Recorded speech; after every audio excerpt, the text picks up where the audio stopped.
gang, Uncle Todd and Sonny here. And we're looking at a Doctor Who movie.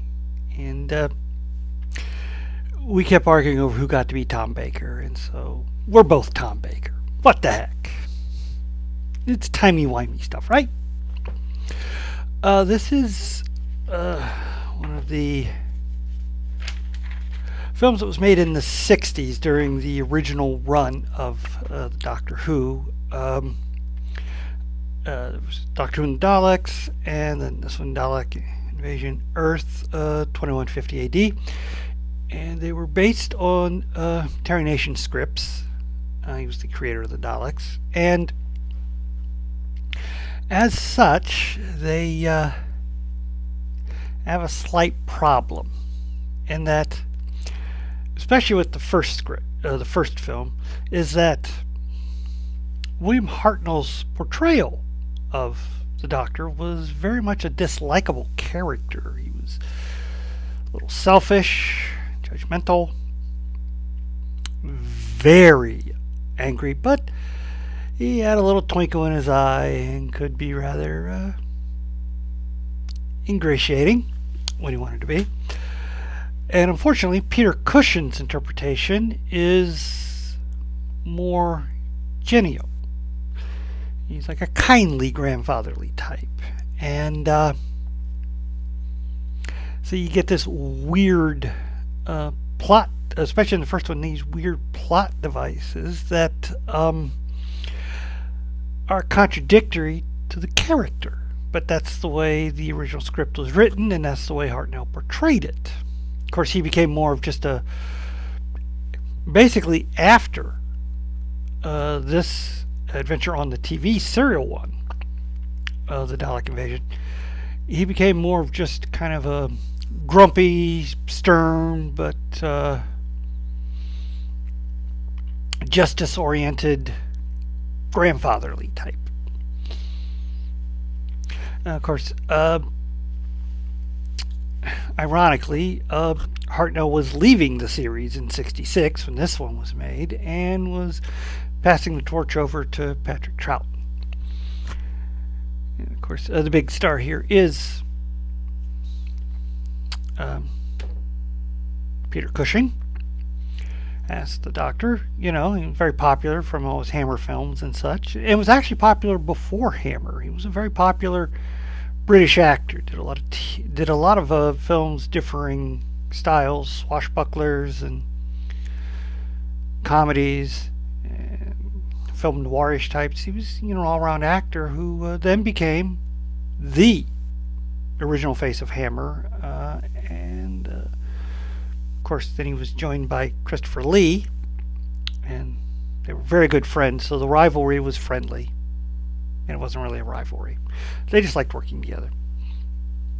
And the other big name here is Bernard Cribbins, a popular English comedic actor, and he really wouldn't become well known stateside until the Doctor Who revamp that came about in the 2000s, where he was introduced as Donna Noble's grandfather and became a very beloved part of the franchise. Now, we open with our second lead, Bernard Cribbins, as a Constable Tom Campbell, and he unfortunately walks into a bank robbery in progress.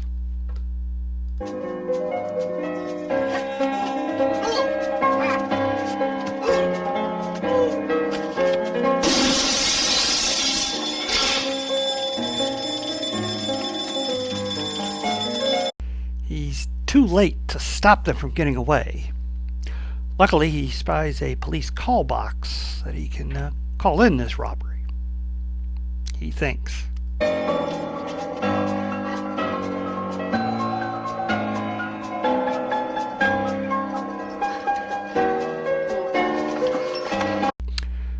Unfortunately, he's also picked the wrong time, as the Doctor had just been preparing to take off. And he does. Which, again, according to the script, which worked with the Hartnell character. Cushing's character would not have just, oh well, and taken off anyways. But he does. At which point he wakes up, he's introduced to Doctor Who. That's right, he's not the Doctor, he's Doctor Who, W-H-O. His niece Louise and his granddaughter Susan. And when asked where they are, well, they're in 2150. And Doctor Who is very excited to go out and see what's become of Earth. Are you sure it's 2150? Yes, quite sure, Susie. But, Grandfather, it looks so deserted. I should say decaying. Decayed. Wonder what happened. Well, they can't ponder that right now because disaster strikes.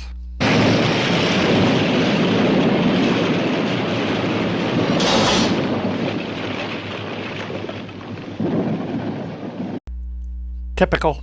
Building fell on the TARDIS. Well, they're going to need some tools to get the girders out of the way and everything from the door. So luckily there's a warehouse just down the block. So Tom and Doctor Who go to look for it while Susie and Louise stay by the TARDIS. And after finding tools, they also find some other things.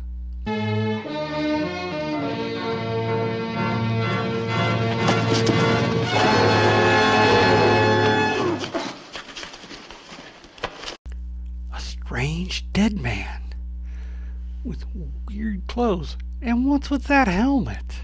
Doctor? The radio. Certainly a receiver of some sort. Oh, yes. Highly advanced.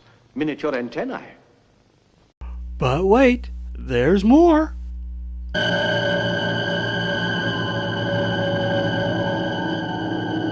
Quite remarkable. It's a flying saucer. Yes, it's a very apt description. And then he finds out the worst thing of all. His old enemies he thought he had destroyed back on their home planet of Skaro, the Daleks, have invaded and taken over Earth, and they're captured and taken to that very self-same spaceship.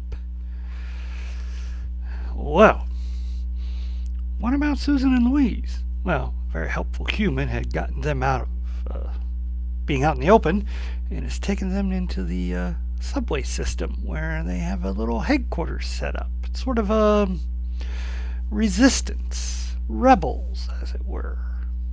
Obey motorized dustbins? We'll see about that. Good. Keep that gun well oiled. We'll show them who the masters are. This is reminding me of something historical. Paris occupation by the Third Reich back in World War II. That's right. Very clever. Meanwhile, the Doctor, who has postulated that this is possibly a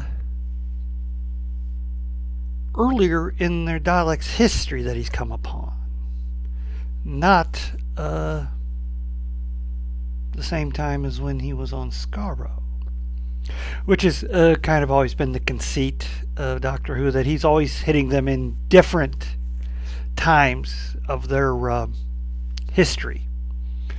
Because when he first met them, he basically wiped them out. And all these other times that they appear, it's different stages of the past from before that event. Anyways, he and Tom are taken aboard the ship, and they're put into a cell. And the Doctor, being the clever man he is, finds a way to get out. These doors are closed by magnetics. All we had to do is to break the two poles. Is that all? Yes. Yes, here. We have to force our comb in here. See, Doctor Who's always thinking. Fortunately, he didn't think too far ahead on this one because it actually was an intelligence test. And since they got out of the cell, the Daleks have just been waiting outside to see what would happen. And they decide these guys are perfect to be turned into the Dalek slaves, the robot men. Them guys with the weird helmets and stuff. Meanwhile, the Resistance is planning to attack that spaceship. They're going to rescue those prisoners. All of them. And you know what? They've got a clever way of doing it. Because remember, there was that dead Robo-Man. What sector do these prisoners come from? Sector 4. No patrol has been allotted to Sector 4.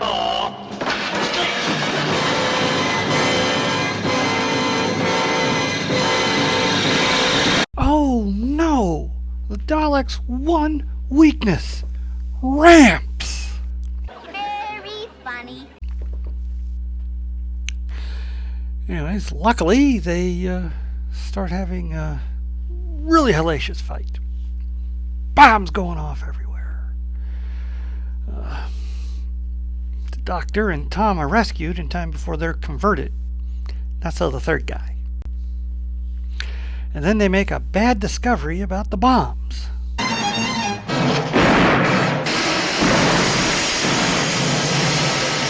no good! The bombs are no good! Works fine for blowing out the Robo-Men, since they're just brainwashed humans. But Daleks, those metal machines they ride around in, too tough. That's another thing. Those aren't robots. They are a mutated little thing that rides around inside those. Anyway, most of the rebels are killed. Louise gets knocked out during one of the explosions, and Tom stays behind to look for her. The Doctor and one of the rebels, Dave, gets away. And the only other rebel who survives, Wyler, he gets away too.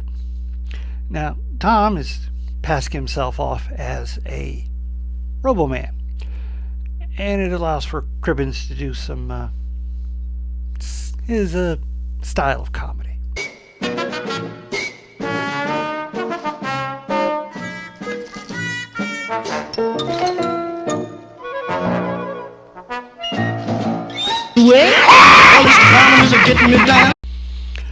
Yeah, he gets into a rest period. Afterwards, he's able to sneak away where he finds Louise, but before they can get off the ship, it takes off. Now, Wyler gets back to Rebel headquarters. There's no one else that made it. So, he, Susie, and their leader are going to steal a van and head out to the countryside. So by the time the Doctor and Dave get there, everybody's gone. So this is where the Doctor finds out about the mining operation the Daleks are doing. He was a geologist once, had some pretty wild ideas about what the Daleks were up to in that mine. There's nothing wild about these notes. A lot of well-informed guesswork, I should say. Okay. Obviously, they've got to check that mine out. So, the Doctor and Dave head out on foot. And he misses the note Susan left, telling them they had gone to Walford.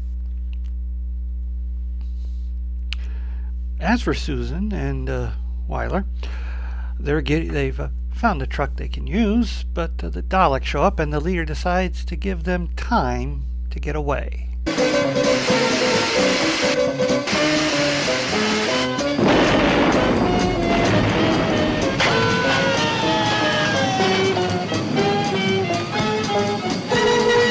Tis but a scratch. Well, turns out there is a way that those bombs worked. Although they managed to get out of town, they then get chased by the saucer that had just taken off. And so they have to ditch the truck and hide among the trees.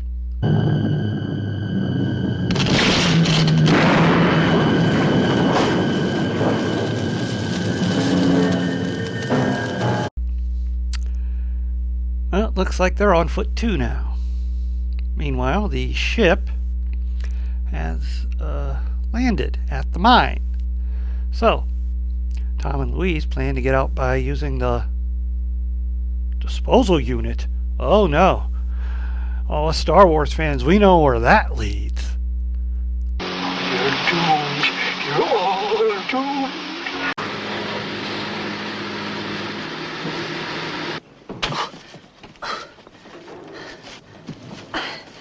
All right? Yes. Oh, okay. Doesn't lead to a compactor. I thought it would. Anyway, they're at the mine, and they luckily meet someone who agrees to hide them, and that's the tool shed. He'll try and get food for them later. Meanwhile, Wyler and Susan come upon a cottage, and it's occupied. Why haven't the patrols taken you? They must know you're here. Oh, they know, all right, but we can't harm them. We mend the clothes of the slave workers. We're more useful doing that than working in the mine. And the Daleks in return give them some food. Well, being the kind-hearted mother-daughter that they are, they share some of their meager rations with the two strangers, and the daughter heads off with the mended clothes to the mine. Mighty suspicious, if you ask me. Perhaps. Well, Doctor and Dave make it to the outskirts of the mine, and they unfortunately run into a man who forces them to give up their rifle. There's only one safe way in and out of the mine, and I know it. You can come with me if you really want to. This pays your fare. 2 singles, of course. If you want returns, that comes higher. Why should we trust you? You won't get in without me. And why are you willing to help us? It's my line of business. Ah, he's a black marketeer. Well, don't have much choice, so they go along with him. Although, they have to go later. Now's not the right time. Anyway, that night when the daughter returns with a lot of food, Wyler overhears that they've been betrayed to the Daleks by them. They're collaborators. They're gonna have to get out of there quick.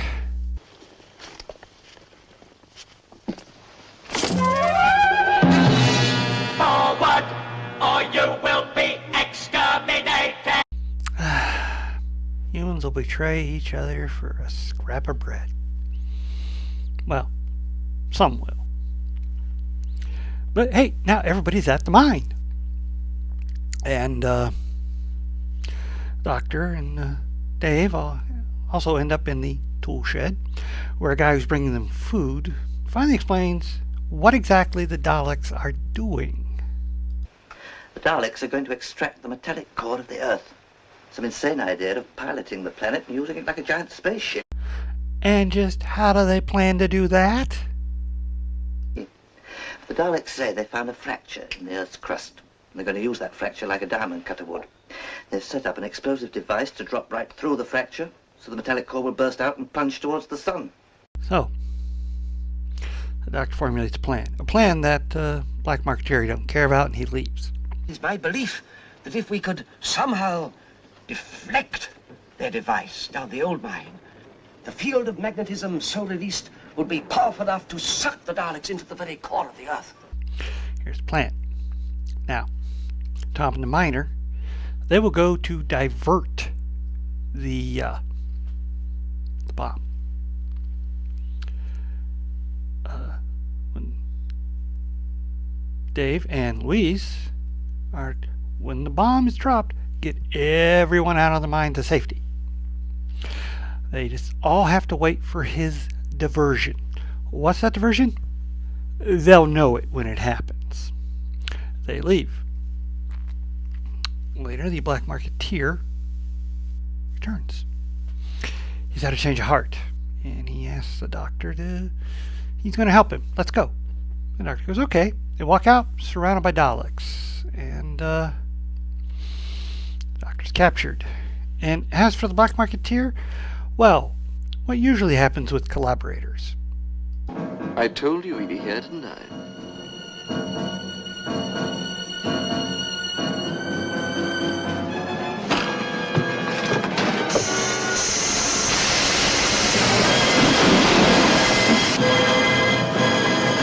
Yeah, treachery paid in full. You never trust a collaborator, and the collaborator should never trust those he's collaborating with. Always remember that. Anyways, the Doctor's taken aboard the ship, and he's reunited with Susan and Wyler, who he thanks for taking care of Susan, and they are taken to the control room because they think the Doctor is the leader of the rebels, which at this point he is.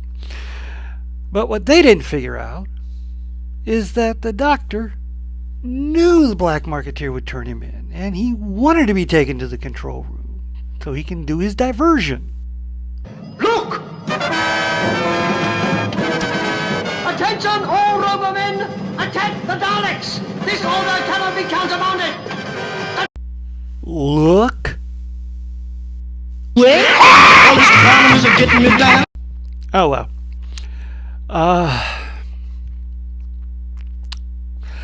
It's a good diversion. I mean, that's a pretty clear one that everybody can say, oh, okay, that's the sign. So, people rushing out of the mines, attacking Daleks as they go. The Robomen are attacking the Daleks. Meanwhile, Tom, who unfortunately his buddy, the miner, got killed by one of the Robomen, is diverting the path of the bomb.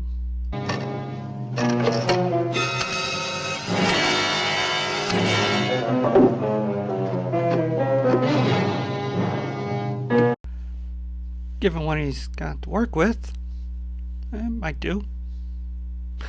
Let's see if it can hold the weight.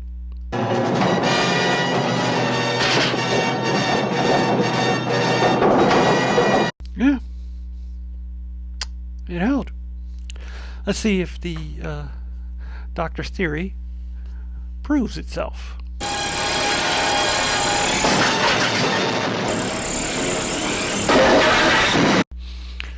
Yeah, I guess those metal bodies aren't so good after all.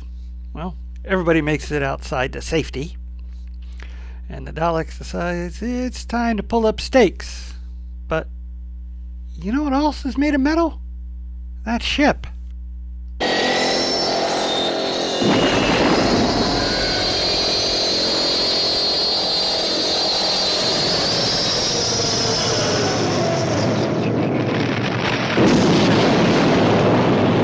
Well, the Doctor concludes that the Daleks will not return to Earth because that magnetic pole thing, they can't risk it anymore.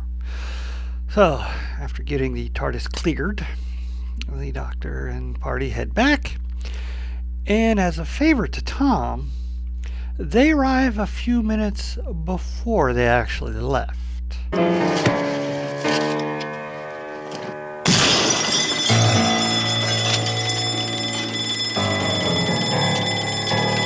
Let's go! Step on it! Yeah, what's that? Oh! And as Constable Campbell drives away with visions of becoming Inspector, Detective Inspector, Chief Inspector maybe? It looks like his career is well on its way. Yeah, this is a fun film. Its budget is much better than the TV show at that time, so it must have been a big thrill for people to see it on the big screen with like really good special effects. And most of it holds up rather well. And of course the analogies to I'm going to say the Paris occupation during World War II. Others may have other things they would think it might be, but as this was the 60s, that's probably the most relevant that it would be to the original audience. Especially Londoners who were right across the Thames from Paris and got bombarded constantly. Peter Cushing, as always, great on the screen. You just camera loved him.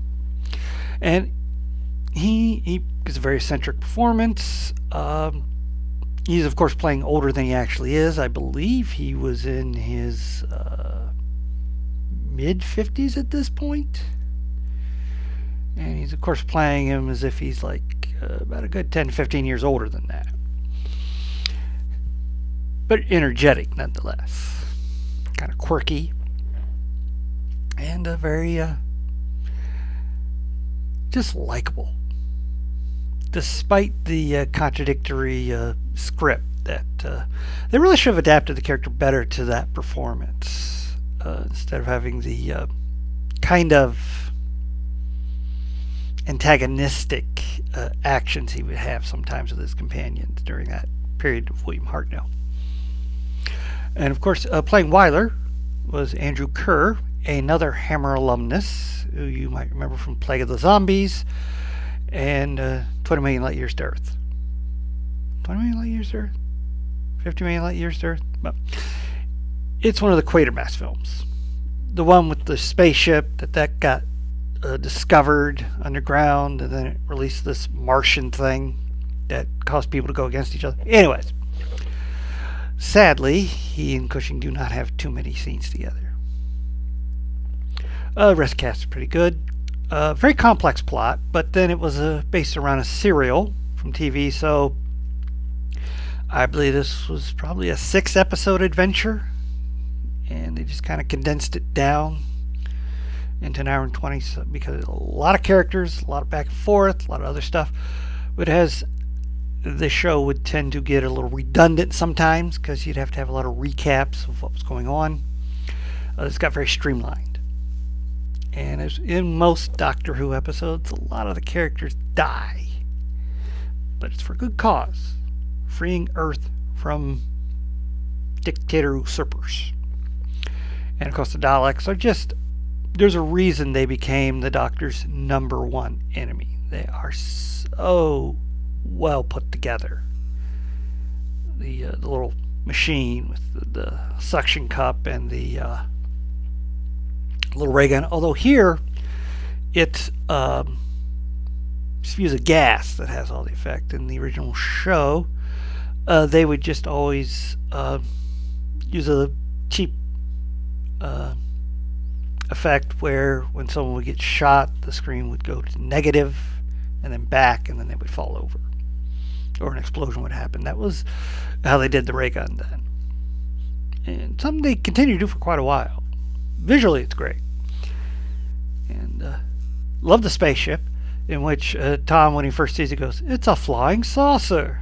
To which Doctor Who replies, "Yes, very apt description." Anyway, very good film. The budget helps. Terry Nation was a good scriptwriter, so with the streamlining of it into feature form, this thing just moves. Great pacing. And very complex characters, as befits the plotting. Don't know about the scientific accuracy of exploding the magnetic core, which would basically be the molten magma at the center of the Earth, and then piloting the ship as the Earth as a spaceship. But you gotta have some lay with sci-fi, right? Anyways, yeah. Susan and Louise really don't get to do much, but that was standard 60s kind of heroine type stuff. Of course, in the show, Louise was it was an older woman, probably 30s, and Susan was more of a teenager. Also, I believe that was the episode Susan stayed on Earth because she fell in love with a human. Makes you wonder why she's never come back. The Doctor's never run into her again, because as a Gallifreyan, she would regenerate.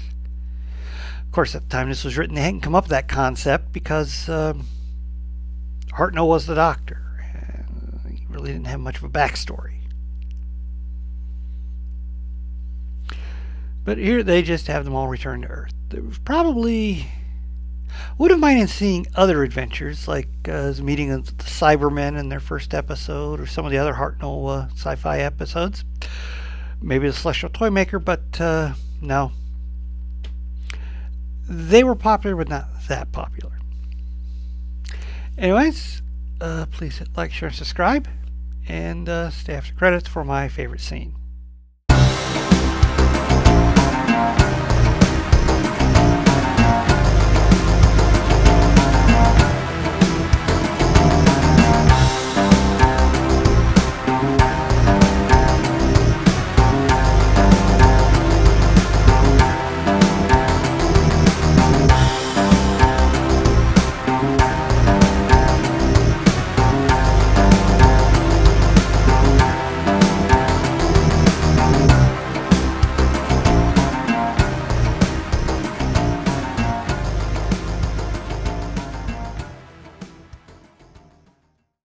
Show you something.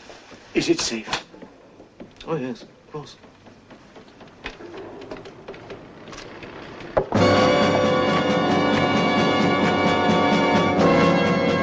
I'm so sorry. No, don't apologize. I expected it.